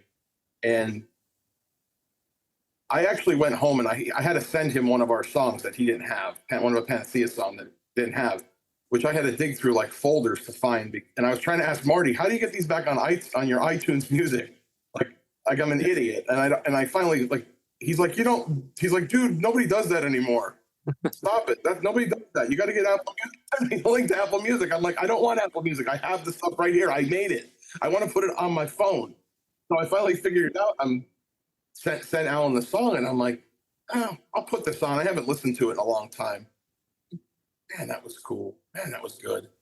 And just take a walk down memory lane of all the things that we did and all the people that were involved and the other bands that were involved, and just met so many cool people. And that's what it's all about, really. The music and the people that you meet, and some of them are going to be lifelong friends. Some of them I'll never see again. Some of them I still talk to. People still message us, hey, you should do a reunion. You should do this. You should do that. You should do a lot of things.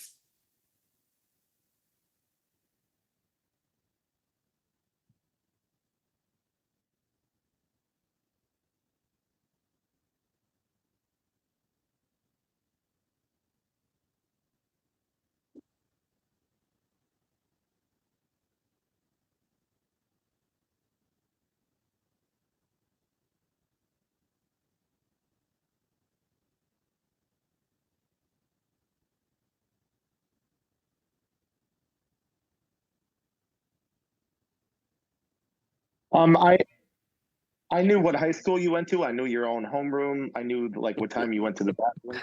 He was the janitor at that school. But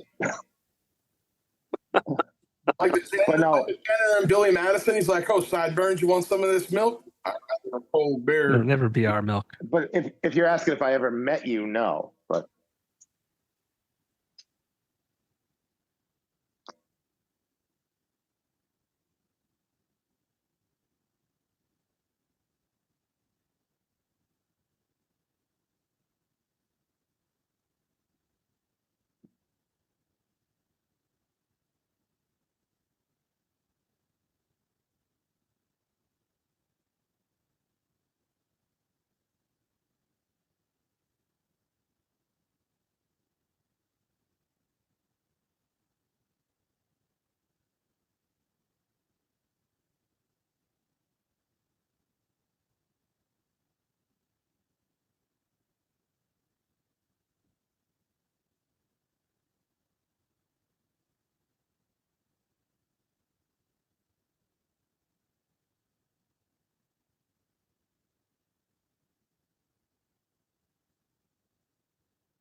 Yeah, how do we get that back? Like, and I struggle with that a lot because I mean I was fortunate, and even like you mentioned Alan Stout. I mean he grew up in a generation prior to me, kind of, and like as every 4 or 5 years that kind of goes by, like we would lose another venue or whatever it was. So he saw like he'll tell you tell you all the stories about jitterbugs and the station or whatever, like stuff that I've never even experienced. But even like there's stuff that like my wife, who's 4 years younger than me, that she missed out on that I got to experience because just, as time goes on, things just kind of close up or disappear or things change. But I struggle with like and I feel like an old man saying like, "Oh, I remember back one day when we did the X, Y, and Z," and it's like we weren't doing anything like insane. It was just like experience. It was just doing stuff. It was packing a bus full of Panacea fans and going to Philly for a show at wherever the hell that was. Um, it's like not hard to do those things, but we just don't do them, and I don't know why.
Never underestimate the intelligence of your audience. Yeah, and you'll find the right fans if you're doing what you want to do too. It might take longer, but it's worth it. Everybody's a lot smarter than you think, and they know when you're genuine. They know when you're full of shit. Yeah. Mm-hmm. They can connect, and they can kind of latch onto that. I will give Tim Farley a lot of credit with that because he was very he wrote from the heart, and a lot of his stuff connected with a lot of people, and it resonated, and it shows. It shows the way his passion for it, and how he connected with everybody, and how they connected to what he was saying, his message of various different messages, and it was just cool. It was just really cool to watch, like to be a part of, watch that, try to do that now, and just try to connect with some people. Yeah. I mean,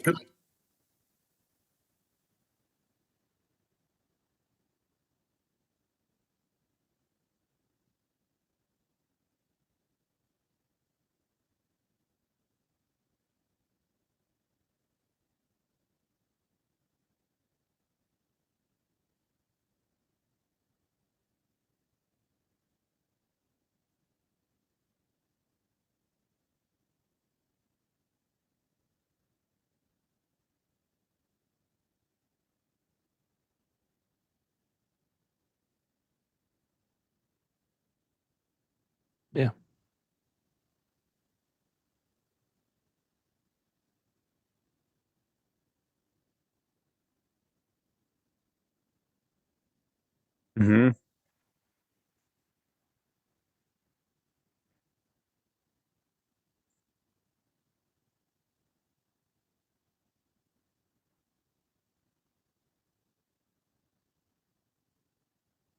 Yeah, I think that's what's amazing about music in general is just, the power of it.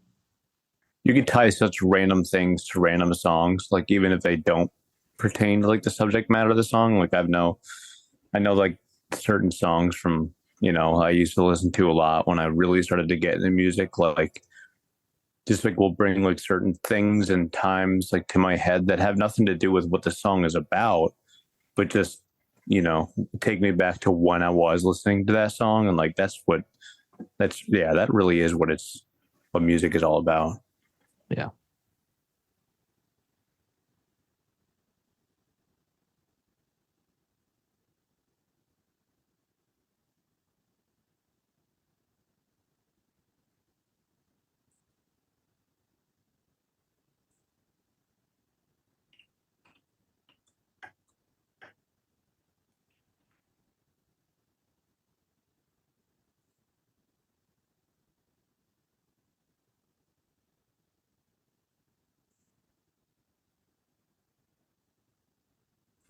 Yeah.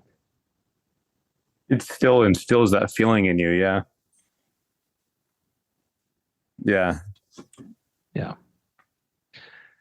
So one of my favorite things about music is, there's so many songs that I not that I don't listen to them, but like it'll take me back to 2003 when I was dating Yeah. this, a girl who's not my wife, or friends that I don't even talk to anymore, or whatever it might be. It just and it takes you right back to that moment, like you said, Chad. It's just like it's Yeah, it's just amazing. like the timing of it is it's yeah.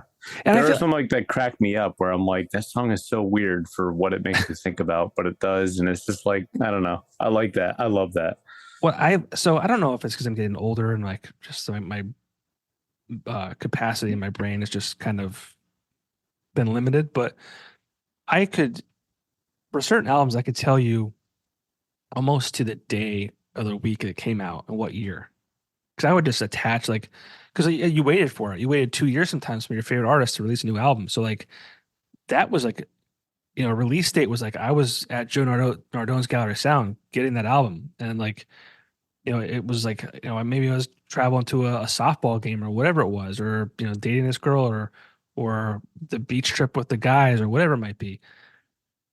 And like now, um, you don't get that as much because like music comes every few weeks, and there's no like you listen to it, and like I said before, it's kind of like on to the next. Like there's no like anticipation. There's no like connection, so to speak. So like when people are doing like full albums now, like I really appreciate that they take the time to do that.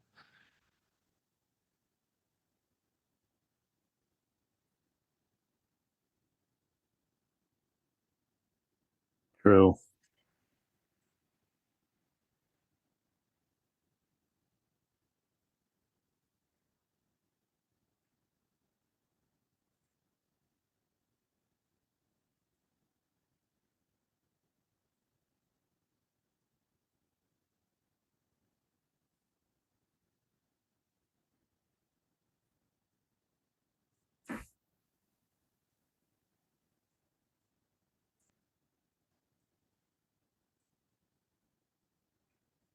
That was a tough one. That was the song.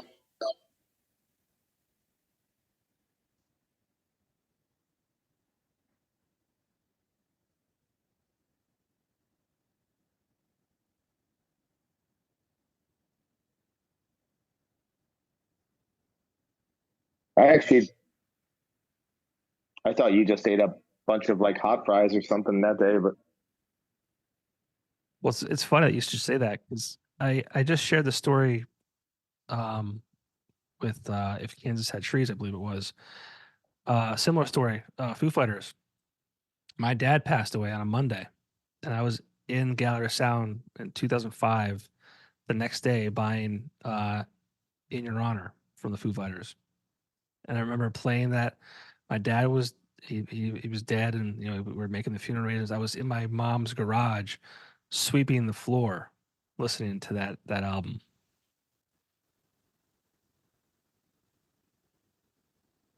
What you said about you guys lost your house, like it's like, you know.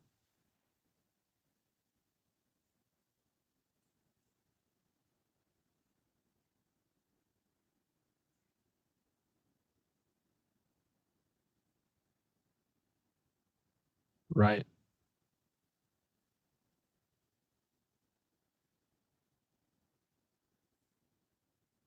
Mm-hmm.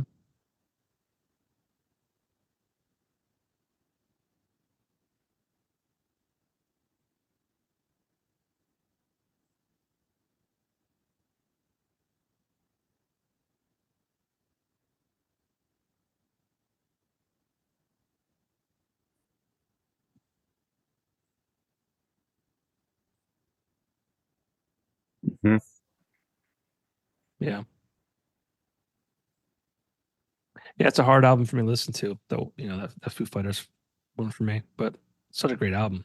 But yeah, again, music is such a powerful thing, and I hope that people kind of respond that way to this song and appreciate the efforts and the songwriting and the video creation from Navro Studios and Sarah and Eric, and hopefully we can go back to those days, Paulie, when we were doing that cool shit. We might be older Yeah. now, but like we can still do cool shit. The wholesome stuff, that is. Like a diaper and have a walker.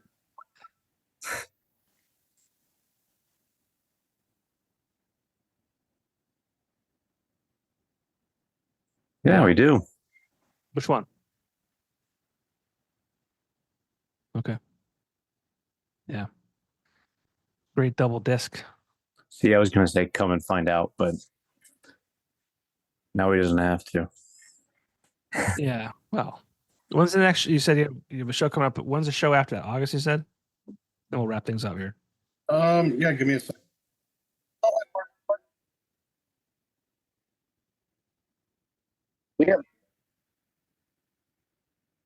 We have a ton. We have a ton of new music that we're going to be gearing up for. I know we mentioned that before, but we really, even more so, I think, than last time. There's so many ideas that basically even done full songs, and then there's other ideas like really good melodies and riffs and things. And it's I've never actually been a part of a project where there was so much ideas like constantly flowing, which is a good thing, I think. At least again, my perspective, it's just just to constantly have that always, it's really just us getting together and hammering it out and then getting in the studio again, but we're ready to go again. Good. So. Oh yeah. There's a show coming up. It's going to be released, or it's going to be announced soon, that you guys might be a good fit for. Paulie might even already know about it.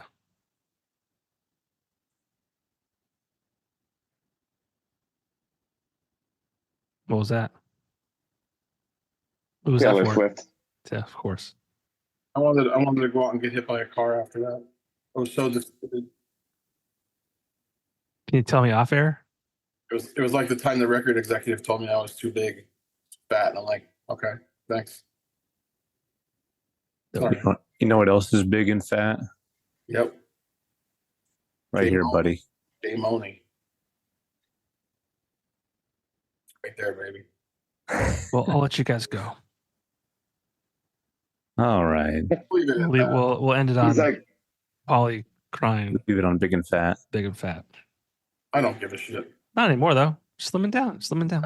I didn't care then. I don't care now. It doesn't affect me. I've got my everybody says they have their walls or their defense mechanism. I just gave up worrying about it. It's like, well, I am what I am, and if you don't like me, that's fine. If you like me, that's fine. And I'm still gonna get up in the morning and do what I gotta do and eat chicken wings and play guitar and smoke weed and rub my dog's belly when I get home. It's no, I try not to let anybody affect me anymore because that's very infantile. And if you let people sit and affect you your whole life, you're never going to do anything. Right. There's another public service announcement for me. Do we cover everything? I think we got it all. I think we got it all. We talked about sports, talked about drugs. Big Talk about politics. big convenience. politics. Big convenience. Yeah. Got it We all. fired off about big convenience. Domino's versus Pizza Hut. Yep. We covered all the bases. Got the rise from pills and masking feelings. That's right. It's all about the feelings. Got to feel it. Everybody's got them, no matter if they want to admit it or not. Yeah. Well, I hope True. everyone feels this next song. And if you're watching or listening, go stream Buck. Go watch the video.